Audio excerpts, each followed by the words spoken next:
And they kind of stood there like that the whole time, and I just was real sweet, and I said, do you want some tacos? And I talked to them for a little bit. Found out one of them had been the sex trade, and she had just been sold here from Mexico, and her family didn't want her anymore here, the family that lived here, so she was back on the street. The girl with her had been a prostitute and a gangbanger. She had actually killed people. She was standing about 3 feet from me.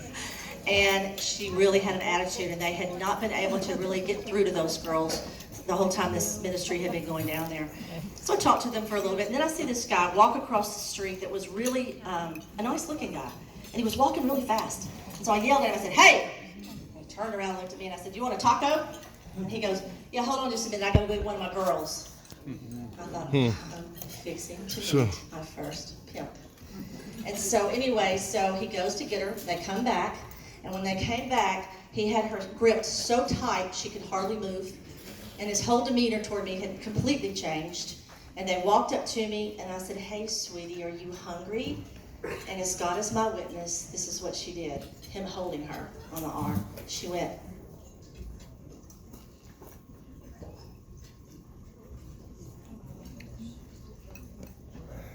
yes, I'm hungry. Y'all, she had been out all night long. She had on no shoes. She only had on socks. And she was hopeless. And I thought that day I had held everything in me to keep from bawling, crying, because she looked like she could be my daughter, maybe even granddaughter. And I looked at him so sternly, and I gave her a taco, and I turned back around and I said, are you ready for yours? And my attitude had changed. And he said, yeah, I'll take one. And when I turned back around, I hear this still small voice. And if you've never heard this still small voice, which all of us have heard it at some point, whether it's when we lay our head down at night, or whether it's when we're driving our car, that still small voice is called the Holy Spirit. And I hear him say to me, I love him just as much as I love you. And that rocked my world. And I turned back around and I looked at him totally different than I looked at him when he first walked up. And I said, here, sir, here's your taco. And so they took the food, they walked off. We fed other people that day. But before we left, the 2 girls that had been standing there watching me all day long hand out this food surrendered their lives to us and said they wanted to be rescued. And so we rescued that day. I went to another location, 5 people. And that's the first time they ever rescued anybody. Second location, I want to say this, because the second location wasn't near as dangerous, but it was right next to a huge pornography store, and all the people were sleeping up underneath an 18-wheeler bed truck.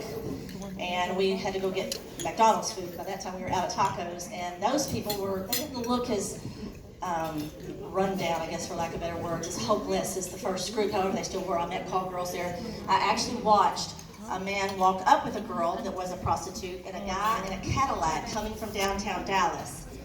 Stop him, put the girl in the car, and then drive off. I'm telling you, this is stuff you see on this TV. I've never seen anything like that. Some of you here may have. But it was the first time in my life I'd ever been around anything like that.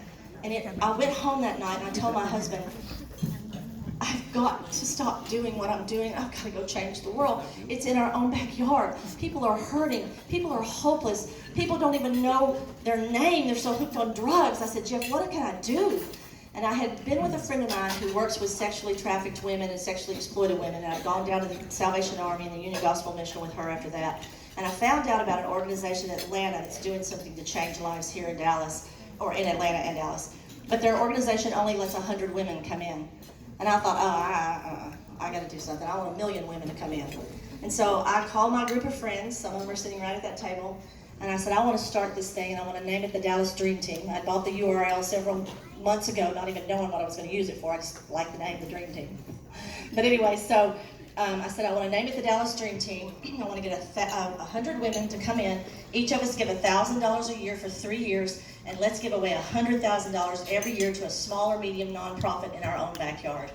And y'all, we raised $60,000. We're not even a year old yet. We're giving it away tomorrow. I'm so excited. But the main thing I want to talk to you about tonight, that's all good and well, but I want to tell you just a piece, and Sheila, when my time is up, let me know. But I want to tell you something, because my life is very different than a lot of people's, and I know that. And I really think some people don't ask me to speak sometimes because I've had supernatural stuff happen in my life and they're scared for me to tell it. But I asked QC, can I tell a story? She said, tell a story. So I'm going to tell a story.